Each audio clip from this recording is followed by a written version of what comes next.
Hello students, welcome to DK math academy. আজকে আমরা differential equation study করব। Differential equation study করার আগে জেনে নেব ডিফারেন্সিয়াল ইকুয়েশনটা একটা তো ইকুয়েশন অবশ্যই, তা না হলে এই কথাটা আসবে কেন ইকুয়েশন। তো ডিফারেন্সিয়াল ইকুয়েশন, দাঁড়াও পাখাটা বন্ধ করে দিই নাহলে শুনতে অসুবিধা হবে। ডিফারেন্সিয়াল ইকুয়েশন আজকে স্টাডি করব। ডিফারেন্সিয়াল ইকুয়েশন মানেই একটা ইকুয়েশন, যেই ইকুয়েশনের মধ্যে একটা মানে কি বলবো, একটা মানে ডিপেন্ডেন্ট ফাংশনের ডিপেন্ডেন্ট ভেরিয়েবলের ডেরিভেটিভ থাকবে, ডিপেন্ডেন্ট ভেরিয়েবল থাকতে পারে, ইন্ডিপেন্ডেন্ট ভেরিয়েবলের ফাংশন থাকতে পারে, কিংবা একাধিক যদি ইন্ডিপেন্ডেন্ট ভেরিয়েবল থাকে তাহলে সেক্ষেত্রে তাদের পার্সিয়াল ডেরিভেটিভ থাকতে পারে। তার মানে একটা ইকুয়েশন যার মধ্যে ডিপেন্ডেন্ট ভেরিয়েবল এবং তার ডেরিভেটিভ থাকতে পারে, সেরকম একটা ইকুয়েশনকে আমরা বলবো differential equation. What is differential equation?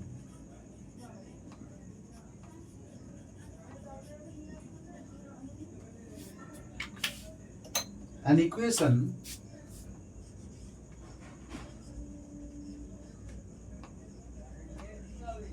whose an equation in which an equation in which dependent variable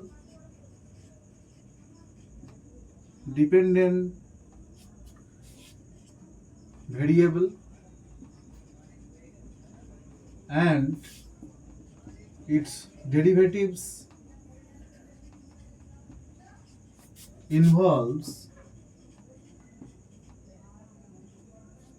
is called a differential equation.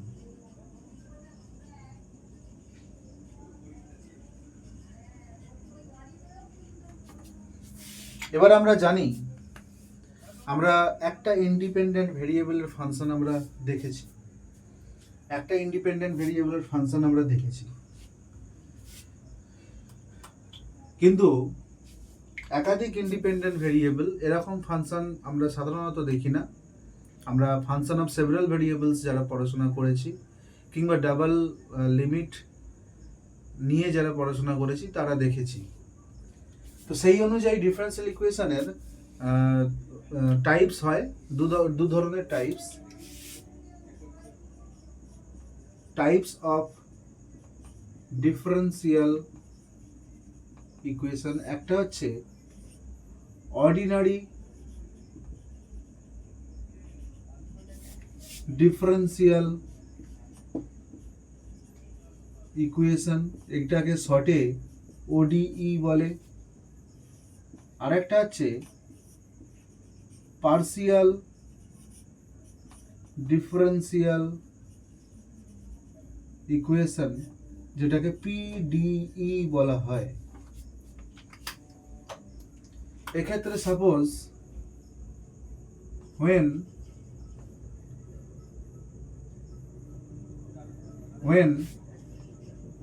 only one independent variable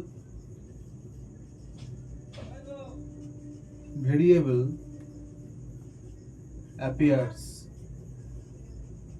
তার মানে ফাংশনটা এখানে y = fx এরকম ফরম্যাটে থাকবে। এই টাইপের ফাংশন থাকবে, তাদের এবার ডেরিভেটিভ y এবং y এর ডেরিভেটিভ থাকবে। আমরা কি বলেছি, ডিপেন্ডেন্ট ভেরিয়েবল এবং তার ডেরিভেটিভ ইনভলভ থাকবে এমন একটা ইকুয়েশনকে ডিফারেন্সিয়াল ইকুয়েশন বলা হয়। ডিফারেন্সিয়াল ইকুয়েশন যখন অর্ডিনারি বলবো, তখন অর্ডিনারি কথাটা কেন বলবো না, সেখানে একটাই মাত্র ইন্ডিপেন্ডেন্ট ভেরিয়েবল থাকবে, অর্থাৎ y = fx এরকম ফরম্যাটে ফাংশনটা হবে। তার মানে ডিপেন্ডেন্ট ভেরিয়েবলটা শুধুমাত্র ডিপেন্ডেন্ট কার ওপর হবে, একটা ইন্ডিপেন্ডেন্ট ভেরিয়েবলের ওপর। কিন্তু যখন একটা ভেরিয়েবল ধরো এরকম পাচ্ছি z = f(x, y), তাহলে এখানে আমরা কি বলছি না, z is dependent on x and y। তাহলে x আর y এর ওপর ডিপেন্ডেন্ট, তাহলে z ইজ ডিপেন্ডেন্ট ভেরিয়েবল, তাহলে x y কারা, x y হচ্ছে ইন্ডিপেন্ডেন্ট ভেরিয়েবল। তার মানে ইন্ডিপেন্ডেন্ট ভেরিয়েবল এখানে ছিল একটা, এখানে হয়ে গেল দুটো। তাহলে যখন একাধিক ইন্ডিপেন্ডেন্ট ভেরিয়েবল ইনভলভ থাকে তখন আমরা আর ডিরেক্ট ডেরিভেটিভ করতে পারি না, তখন আমরা সেই ইন্ডিপেন্ডেন্ট ভেরিয়েবলগুলোর রেসপেক্টে পার্সিয়াল ডেরিভেটিভ করি, অর্থাৎ পার্সিয়াল ডেরিভেটিভ ইনভলভস, তখন আমরা এটাকে পার্সিয়াল ডিফারেন্সিয়াল ইকুয়েশন বলি। when more than one independent variable involves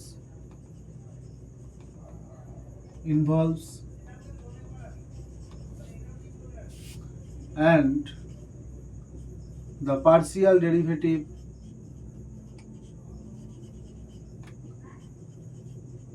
derivatives of dependent variable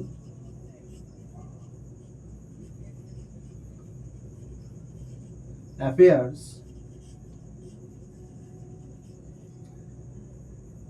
তখন সেই ইকুয়েশনটাকে বলবো পার্সিয়াল ডিফারেন্সিয়াল ইকুয়েশন। এখন কথা হচ্ছে আমরা এখানে যেটা স্টাডি করব সেটা হচ্ছে অর্ডিনারি ডিফারেন্সিয়াল ইকুয়েশন। এবার সেখানে এক্সাক্ট ইকুয়েশন, লিনিয়ার ইকুয়েশন,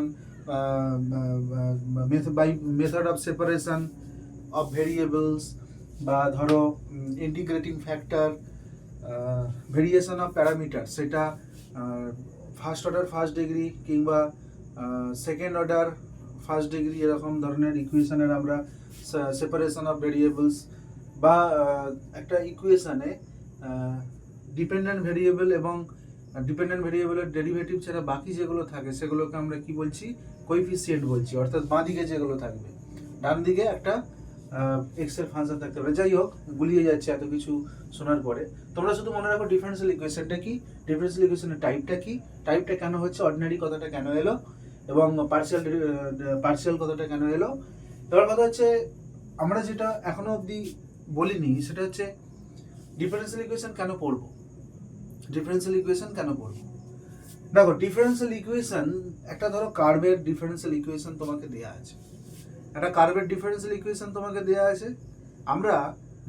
আমরা সবসময় অ্যালজেব্রিক ফরম্যাটে পড়তে ভালোবাসি, কারণ ছোটবেলা থেকে আমরা যোগ বিয়োগের মাধ্যমে পড়াশোনা করেছি, অঙ্ক নিয়ে, ম্যাথমেটিক্স নিয়ে আমরা যোগ বিয়োগের মাধ্যমে পড়াশোনা করেছি। এটা হচ্ছে বীজগাণিতিক রূপ, অর্থাৎ অ্যালজেব্রিক ফর্ম। আমরা ডিফারেন্সিয়াল ইকুয়েশনটা যেটা দেয়া থাকে তাকে নিজেদের সুবিধা মতো সাজিয়ে নিয়ে বা মেথড কাজে লাগিয়ে ইন্টিগ্রেশন করি। ইন্টিগ্রেশনের পরে যেটা পাই সেটা একটা সলিউশন পাই। সেই সলিউশনটা দেখতে y ইকুয়ালস টু ধরো 2x square plus x plus 1 এরকম টাইপের দেখতে। তো এই সলিউশনটা কি, অ্যাকচুয়ালি অ্যালজেব্রিক ফর্ম, কারণ y ইকুয়ালস টু x এর একটা ফাংশন আছে, x এর ফাংশনটা সাইন, সাপোজ ধরো একটা x এর পলিনোমিয়াল, তো সেইটা অর্থাৎ একই কার্ভ তার বিভিন্ন রকম রূপ দেখছি তার ইকুয়েশনে, কখনো ডিফারেন্সিয়াল ইকুয়েশন ফরম্যাটে দেখছি, কখনো আবার তাকে অ্যালজেব্রিক ফরম্যাটে দেখছি। তো এমন কিছু সিচুয়েশন তৈরি হয় যে সেখান থেকে ডিফারেন্সিয়াল ইকুয়েশন স্টাডি করে আমরা সহজে বলতে পারি না কার্ভটার চরিত্রগত বৈশিষ্ট্য কি, কিন্তু সেটা যদি অ্যালজেব্রিক ফর্মে দেওয়া থাকে তখন আমরা খুব সহজেই ধরে নিই যে এটা একটা তার চরিত্রগত বৈশিষ্ট্য হচ্ছে এই। যেমন ধরো suppose x square plus y square equals to 1, এটা একটা সার্কুলার ইকুয়েশন, অ্যালজেব্রিক ফরম্যাটে আছে, খুব সহজেই বলে দিতে পারি এর সেন্টার 0 0-তে এবং এর রেডিয়াস 1। কিন্তু এইটাই যদি এইভাবে দেওয়া থাকে, ধরো 2x, আমাকে একটু লিখে নিতে দাও, dy dx ইকুয়ালস টু 0, অর্থাৎ এখান থেকে আমরা লিখতে পারি x plus y dy dx equals to 0, বা ধরো এরকম লেখা থাকতে পারে dy dx প্লাস x by y equals to 0। দেখো, এই ফরম্যাটটা তোমাকে যদি দিয়ে দেয়, সার্কেল সেম, এ যাকে বোঝাচ্ছে এও তাকেই বোঝাচ্ছে, কিন্তু এইটা দেখে কি আমরা সহজে বলতে পারবো যে সার্কেলটা কি, সার্কেলের সেন্টার কি, রেডিয়াস কি, আদৌ এটা সার্কেল কিনা সেটা কি আমরা এক ঝলকে দেখে বুঝতে পারবো? তাহলে আমরা কোনটা দেখে আমাদের স্টাডি করাটা সুবিধাজনক হচ্ছে বা বলতে পারাটা সুবিধাজনক হচ্ছে, সেটা হচ্ছে এই algebraic form, not differential form. সেই জন্য ডিফারেন্সিয়াল ফরম্যাট থেকে আমরা চেষ্টা করি কার্ভের অ্যালজেব্রিক ফরম্যাটটা বার করার, কার্ভের অ্যালজেব্রিক ইকুয়েশনের ফরম্যাটটা বার করার, এটাই হলো উদ্দেশ্য, এবং এর মাধ্যমে আমরা অনেক কিছু স্টাডি করতে পারি।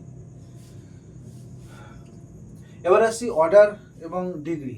দেখে নিই কটা বাজে, কতক্ষণ হয়েছে, বেশি হয়নি, যাই হোক। এবার আমরা অর্ডার আর ডিগ্রি এই জিনিসটা দেখে নেব,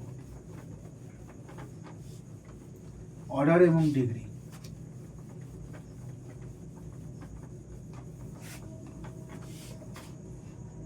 কিছু কিছু প্রফেসর পোস্টের মানে কলেজের প্রফেসরি পোস্টের ইন্টারভিউতে এরকম কোশ্চেন করা হয় যে ডিফারেন্সিয়াল ইকুয়েশন কেন পড়বো? একটা ইকুয়েশন দেওয়া আছে, কি দেখে বুঝবো যে ওইটা ডিফারেন্সিয়াল ইকুয়েশন? সেগুলো কিন্তু কঠিন হয়ে যায় স্টুডেন্টদের ক্ষেত্রে বলাটা। ডিফারেন্সিয়াল ইকুয়েশনের ক্ষেত্রে যেটা করা হয়, স্টুডেন্টরা সাধারণত যেটা করে, কিছু মেথড টেকনিক্যাল ওয়েতে দেখে, সেটা সলভ করে, সলিউশন পাওয়া মানেই এবং কয়েকটা টপিকের ওপর সলিউশন বের করতে পারার মেথড জানা মানেই ডিফারেন্সিয়াল ইকুয়েশন পড়া হয়ে গেল। কিন্তু না, ডিফারেন্সিয়াল ইকুয়েশন হচ্ছে হিউজ একটা জিনিস, এটার অ্যাপ্লিকেশন বিশাল পরিমাণে আছে, তার জন্য হায়ার ম্যাথামেটিক্স অবধি যেতে হয়, আদারওয়াইজ ডিফারেন্সিয়াল ইকুয়েশনের মাহাত্ম্য বোঝা খুব কঠিন। তো ডিফারেন্সিয়াল ইকুয়েশনের খুব সহজ এইসব কোশ্চেন পারলে মানে করলে ইন্টারভিউতে ক্যান্ডিডেট এমনিই ঘাবড়ে যায়। দেখো, অর্ডার আর ডিগ্রি। অর্ডারটা কি? অর্ডার অফ অ্যান ওডিই, একটা অর্ডিনারি ডিফারেন্সিয়াল ইকুয়েশন, তার অর্ডার কি? The highest order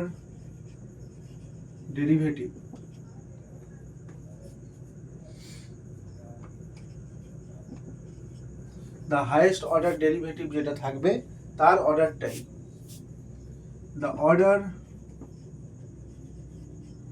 of the highest order derivative is the order of OD। গুলিয়ে গেল, তাই তো? দেখো, সাপোজ ধরো d2y dx2 plus 2 dy dx equals to x square plus 1 equals to এরকম দিয়েছে, এরকম একটা ইকুয়েশন দিয়েছে। এখানে হাইয়েস্ট ডেরিভেটিভের অর্ডার কোনটা? দেখো, এইখানে আছে 2 অর্ডারের ডেরিভেটিভ, এখানে আছে 1 অর্ডারের ডেরিভেটিভ, হাইয়েস্ট কত? 2 অর্ডারের ডেরিভেটিভ, তাহলে এর অর্ডার হবে 2। বোঝা গেল? এবার আসছি ডিগ্রি।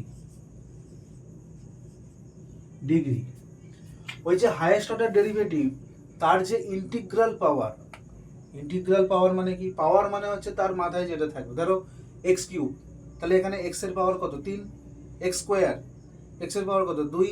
এখানে ডেরিভেটিভ, হাইয়েস্ট অর্ডার ডেরিভেটিভ যেটা থাকবে তার পাওয়ার যেটা থাকবে সেই পাওয়ারটা ইন্টিগ্রাল ফর্মে হতে হবে, অর্থাৎ তার পাওয়ারটা ইন্টিজার হতে হবে। মানে ধরো d2y, বুঝিয়ে দিচ্ছি, দেখো এক্সাম্পল দিলেই আরো ইজি হয়ে যাবে। দ্য ইন্টিগ্রাল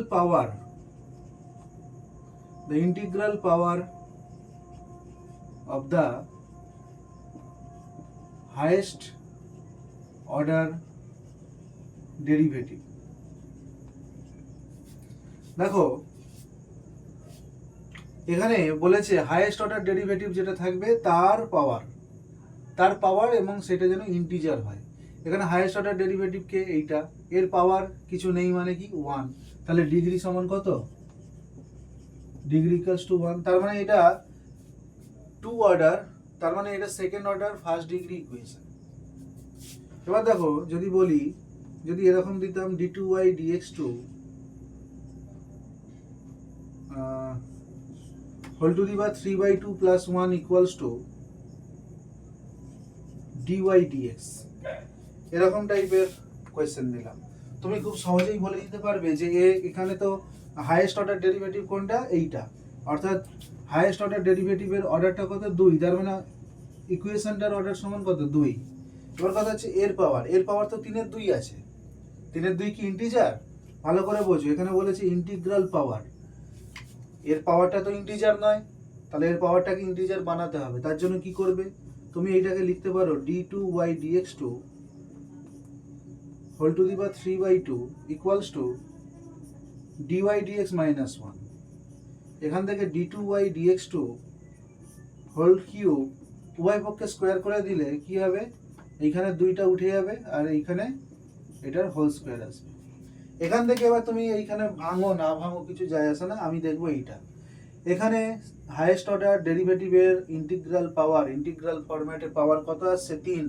তার মানে এই ইকুয়েশনটার ডিগ্রি হবে 3। বুঝে গেল? আজকে এই অবধি থাকলো। নেক্সট ক্লাসে দেখা হচ্ছে, আমরা সেখানে এক্সাক্ট ইকুয়েশন নিয়ে আলোচনা করব। টাটা।